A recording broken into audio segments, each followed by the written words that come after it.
Santana. Um, so when I'm teaching aerial class at Little Apple Pilates, people ask me, how long have you been doing this?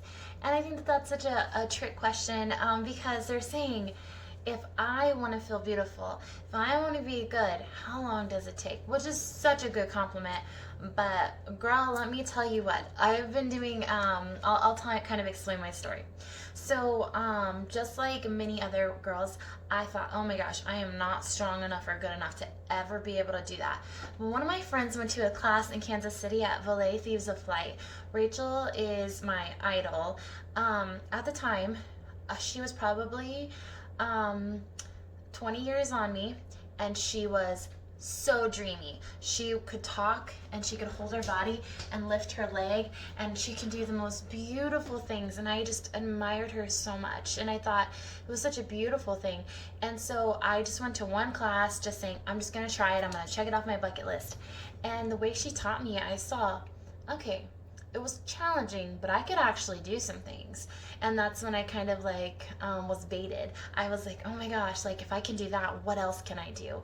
And that's the gift that I want to give to women and men that are brave enough to come into the doors, is being able to look and say, I'm not really sure, but I know I can trust myself and I won't let myself down, and whatever happens is good enough. And I think we've lost the art of the fact that we're told when we create and when we do artwork and when we listen to music, it needs to win a prize or it needs to turn into something.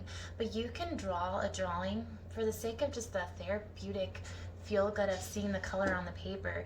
You can do aerial just to be strong and just to have fun with your friends, and you can learn stuff not to perform it or not to compete with it, but just to enjoy it. And so that's what I really wanted to give is, for me, I feel like I'm a decently high intellect, and picking heavy things up off the ground skillfully and putting them back down was never something that really lit me up inside. But what it did was watching these bodies with this grace and this flexibility and this strength that has to happen, and that I just thought I would love to show myself that I could do something like that, and that's what I do.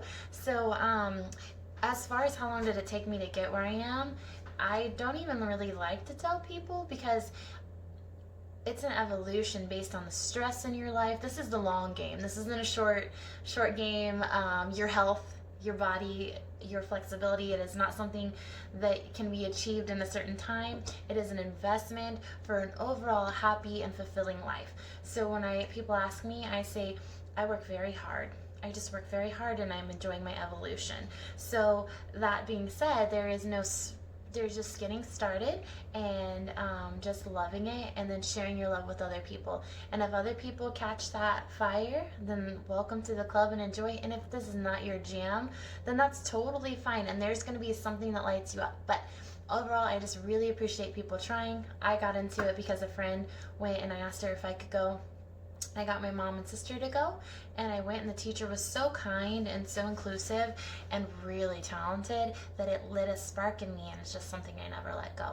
And so in the pursuit of wellness, the first thing we do is we work on conditioning and flexibility. So being strong enough to handle basically how to save yourself if you get stuck.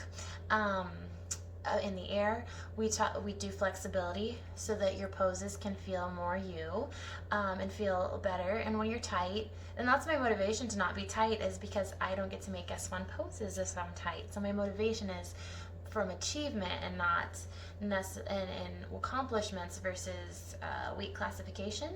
And then what we do is, to keep our mind stimulated, we learn new moves and we stack on the vocabulary of moves, and then we put them in an elaborate order, and take on a new character, and we get to be whoever we want. We get to be sassy, we get to be sultry, we get to be angry, we get to be crazy, and we just get to pull out an alter ego, and then we go back to the world of doing laundry, doing dishes, paying bills, and driving cars, pumping gas, all the normal things. And then when we're in Aerial Land, it's just a different magic world where you get to see yourself in a different light. So that's my story of how I got into aerial. Thanks for watching.